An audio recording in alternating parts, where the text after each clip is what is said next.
Imagine returning home after 3 years away, just frantic to see your family. Right, you'd be bracing yourself for the absolute worst. Exactly.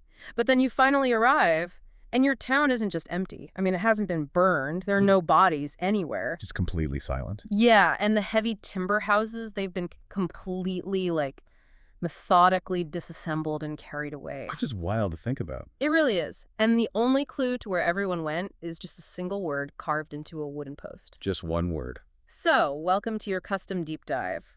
Today, we are taking the sources you provided about, well, one of history's most unsettling voids. The vanishing of the Roanoke colony. Right. And we are analyzing the mechanics of how over 100 people completely, entirely disappear. Because we are looking at a historical landscape that honestly defies the fundamental rule of human existence. Which is that we leave a mess, right? Pretty much. I mean, human beings consume, we build, we alter our environment, and we always leave physical traces. Oh. So the mission today is to look past the campfire ghost stories.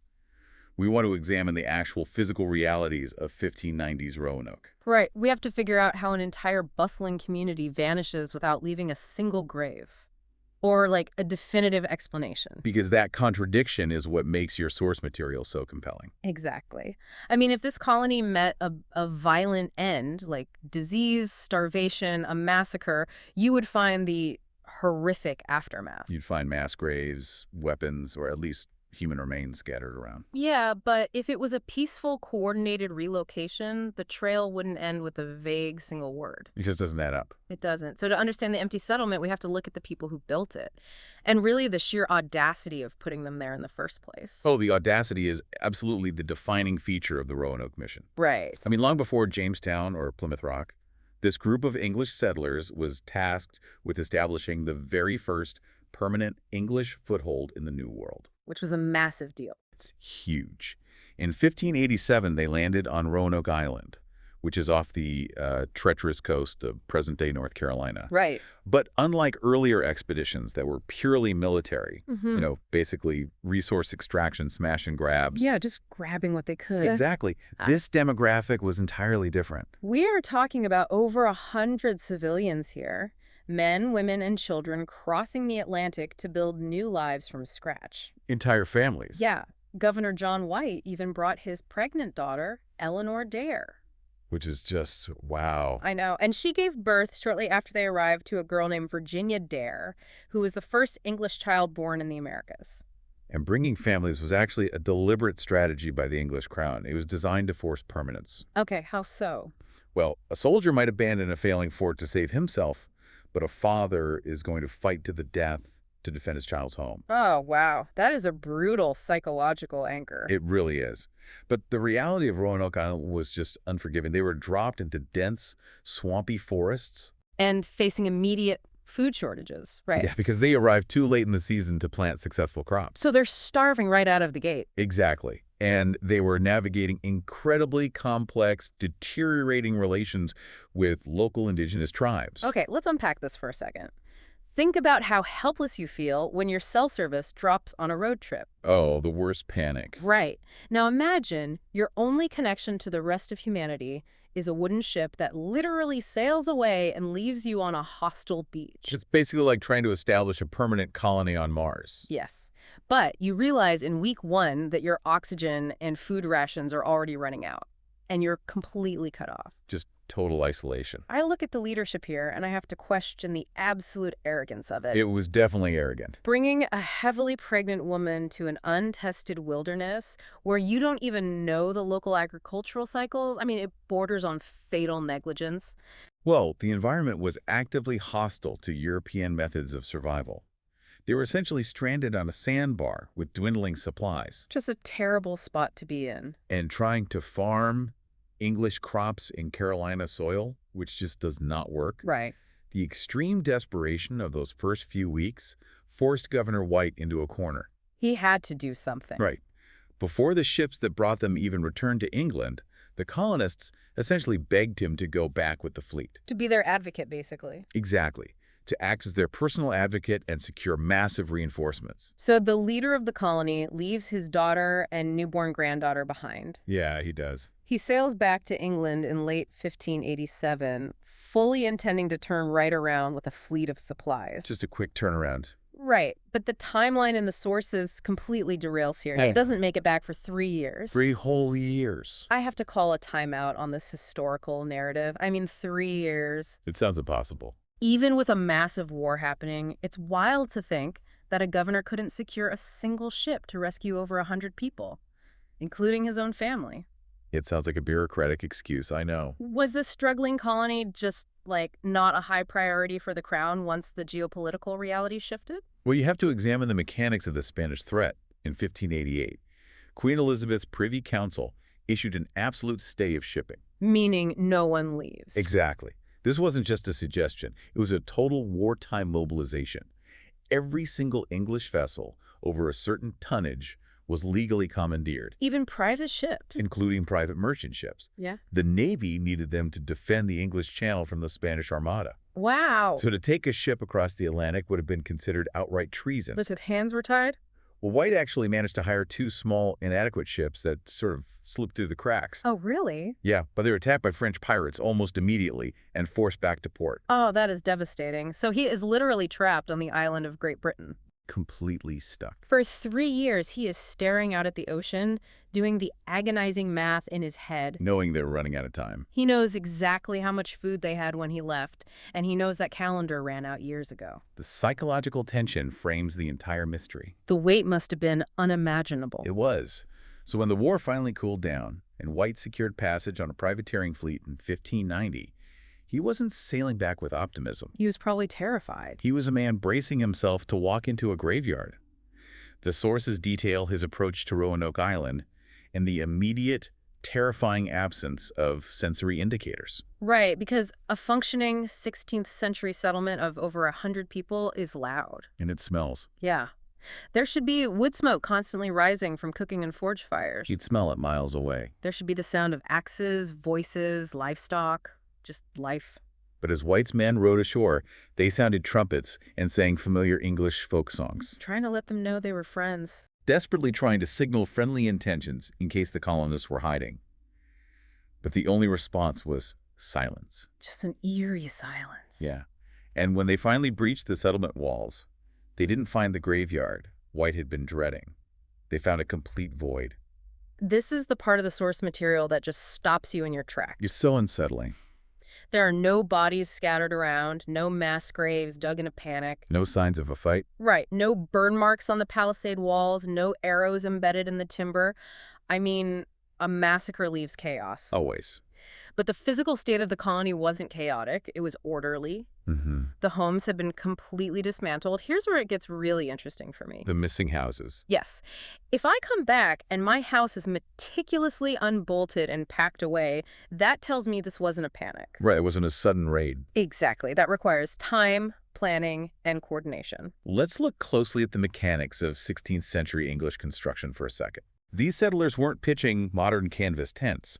They built heavy, timber-framed structures. Really solid buildings. Very solid. They used mortise and tenon joints secured with thick wooden pegs, which are often called trunnels. So not easy to take apart. Dismantling a village like this is not a casual undertaking at all. Right. You do not meticulously unbolt heavy oak beams while running from an attacking army or, bleeding out from a plague. Yeah. Taking down timber frame houses without draft animals requires a healthy, coordinated workforce. It requires time, intent, and serious caloric energy. Pulling out those wooden pegs, carefully lowering massive roof timbers, and hauling that material away. It signifies a planned migration. It definitely does. They took the valuable hardware and the processed lumber because they intended to rebuild elsewhere. So they were packing up to move. This physical evidence directly contradicts any theory of a sudden catastrophic panic. Right. And because this departure was clearly organized, White immediately looked for the forwarding address. Because if you are moving an entire town, you leave directions. Of course you do. But instead of a detailed map, White finds exactly 2 clues. Just 2. Carved into a prominent wooden post at the fort's entrance was the word CROATOAN. And on a tree along the trail, just the letters CRO. It's so cryptic. Well, we have to put CROATOAN into its 16th century context. Okay, what did it mean back then? To modern ears, it sounds cryptic, But to Governor White, it was a specific geographic and political Right, reference. right. CROATOAN was a barrier island situated about 50 miles south of Roanoke. Okay. Crucially, it was also the name of a local Algonquin-speaking indigenous tribe led by a man named Manteo. And he was friendly, right? Yes, Manteo had traveled to England and was considered a staunch ally of the colonists. So White sees the carving and probably feels a massive surge of relief. Absolutely. His people were starving, they realized help wasn't coming, and they made the totally rational decision to pack up. To move in with the friendly neighbors. Exactly. The neighbors who actually knew how to fish and forage in this environment. The carving confirmed his best-case scenario, especially because of a specific detail that was missing. The Maltese cross. Yes. Before White left in 1587, the colony established a very clear emergency protocol. A distress signal. Right. If they were ever forced from the settlement under duress, like if they were attacked or violently expelled, they were instructed to carve a Maltese cross into a tree or post alongside their destination. So White searches the post, he checks the tree with the CRO carving, and there is no cross. Nothing. The absence of that symbol is just as loud as the word itself. It essentially screams, "We left on our own terms." It really does. But wait, this brings up a huge logical gap for me. What's that? If they weren't under attack and they had weeks to take apart heavy timber houses, why just carve a single word into a post? Why not write a detailed letter? Explain the route, list who survived, detail the exact trade agreements they made with the Croatoan tribe? It's a fair point. Put it in a glass bottle and bury it right under the carved post. I mean, paper existed. It's a completely fair question, but you have to consider the environmental mechanics of the Carolina coast. Okay. Paper in a struggling 1587 colony was an incredible luxury, likely used up or ruined early on. Oh, true. And even if they had parchment, burying it in the sandy, waterlogged soil of a barrier island. It would probably rot. Yeah. Subjected to constant humidity and seasonal hurricanes, it would reduce a letter to mush in a matter of weeks. I didn't think about that. They needed a medium that could withstand years of brutal weather. Deeply carving into a thick wooden post was the only reliable way to ensure a message survived the climate. That makes perfect sense. They used the landscape itself as the parchment. Exactly. To them, Croatoan wasn't vague. It was the entire necessary message. So White has his answer. He knows where they are. He just needs to sail 50 miles south to Croatoan Island and reunite with his family. Yeah, he tries. He desperately tries. But he doesn't make it. No. This is where the sheer cruelty of the natural world intervenes. What happened? The privateering fleet White was traveling with had already lost anchors in previous storms. Oh, no. As they prepared to sail down the coast to Croatoan, a massive late summer hurricane began forming. Of course it did. The winds shifted violently, the water became dangerously shallow, and the ship's captain made a brutal, pragmatic calculation. They couldn't risk the ships. No, they couldn't. The weather forces them out to deep water, and they just sail away. They abandon the search. Governor White is forced to watch the Carolina coast disappear over the horizon, knowing his daughter and granddaughter are likely just 50 miles away. waiting for a rescue that is now officially canceled. That is heartbreaking. He returned to England, deeply in debt, his health failing, and he never made it back across the Atlantic. So he died without ever knowing the final fate of his family? He did. Wow. And because White's search was severed by a hurricane, history was left with an agonizingly incomplete data set. We just don't know for sure. When you have an empty room and a single carved word, human nature absolutely refuses to let the story end there. People need answers. Over the last 400 years, investigators, historians, and internet sleuths have tried to fill in that void with theories ranging from the deeply logical to the profoundly weird.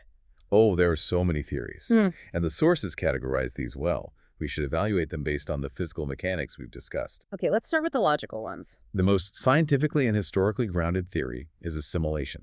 The integration theory. Right.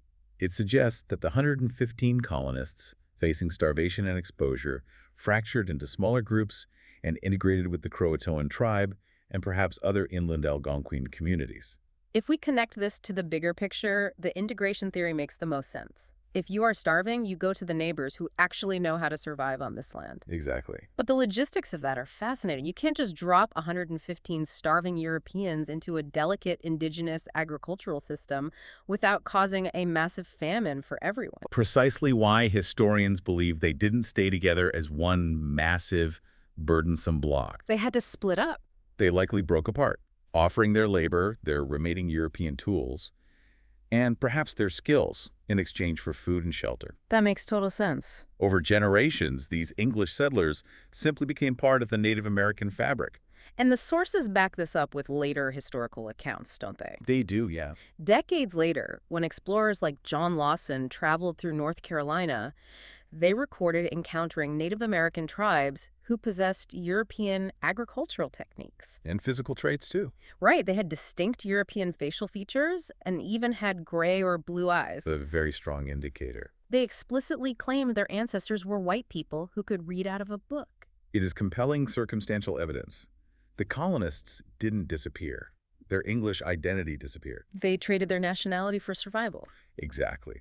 But of course, historians also have to look at the tragic theories. The darker side of the possibilities. Yeah, the reality of the 16th century wilderness means we cannot rule out a catastrophic end after they left Roanoke. The tragedy theories argue they were wiped out by a hostile conflict on their way to CROATOAN. Or perhaps they caught a devastating European or local disease.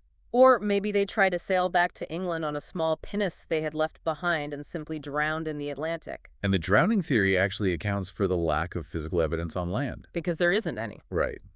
If they were massacred by a rival tribe or wiped out by a plague on the mainland, the mechanics of archaeology dictate that we should have found something by now. A mass grave or something. A collection of 16th century brass buttons, buckles, or English pottery concentrated in one area. Because the acidic soil of the region might break down bone over 4 centuries, but it doesn't break down a brass buckle. Exactly. The absolute lack of physical wreckage on the mainland pushes people away from the tragic theories and opens the floodgates for the strange theories. Well, when scientific inquiry hits a brick wall, human imagination rushes in to fill the gap. The sources are full of these, like theories that a rogue Spanish patrol fleet found the colony, slaughtered the men, and took the women and children captive. South America or Spain. Right, carefully dismantling the fort to hide their tracks. The Spanish were actively looking for Roanoke. We have their naval records to prove that. So it's plausible. But the Spanish were meticulous record keepers. Ah. If they had captured a high-value English colony, including the governor's family, it would have been heavily documented as a propaganda victory against Queen Elizabeth. And there's nothing in the archives. No such records exist in the Spanish archives. Then you get into the deeply supernatural territory. Go fun stuff. Curses tied to the wilderness.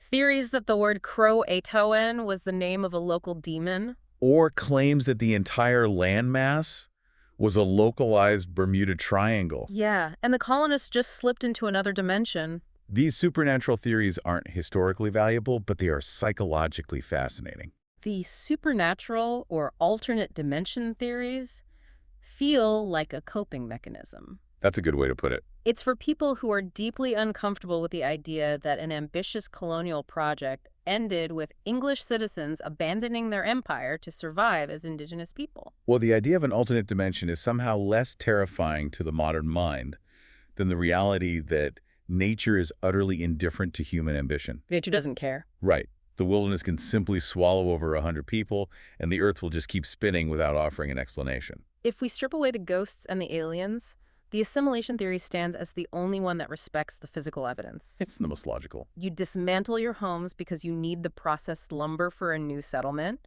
You don't carve a distress cross because you are choosing to leave. And you carve the name of the tribe you are joining so your leader can find you. Exactly. The loss of cultural superiority is often more frightening to an empire than physical death. That is profound. Roanoke unsettles us because it offers no closure. If a ship goes down, you eventually find the wreck on the seafloor. Right. If an army is routed, archaeologists find the arrowheads in the soil. There is a definitive ending. But Roanoke is just a sprawling, empty clearing. It is a mystery defined entirely by absence. Generations of investigators are left standing exactly where Governor White stood in 1590, staring at the woods, asking the same terrifying question. Did they survive and build completely new lives, leaving their old world behind? Did they die slowly in deep, unexplored swamps? Or were they simply absorbed by the vastness of the continent? We may never truly know. It has been an incredible journey through these sources. We tracked a desperate pioneer mission, a group of civilians, and a newborn baby dropped onto an untested shoreline. An incredibly brave and foolish endeavor. We examined the massive geopolitical chain reaction of the Spanish Armada that trapped their only lifeline across the ocean for 3 agonizing years. And we analyzed the haunting mechanics of an eerily quiet, dismantled settlement. It serves as a stark reminder of how fragile our footprint on this earth actually is. We build monuments and assume our presence is permanent, but the landscape always holds the final card. It really does. So we just spent this entire deep dive analyzing the mechanics and meaning of a single word carved into a post by a desperate community. Just one word. Think about the sheer weight of that communication. If you were suddenly forced to abandon your life and your home tomorrow, knowing you could only leave one single word behind to tell the world what happened to you. What word would you choose? Exactly. Thank you for bringing such a complex, enduring historical puzzle to the table today. Until next time, keep exploring.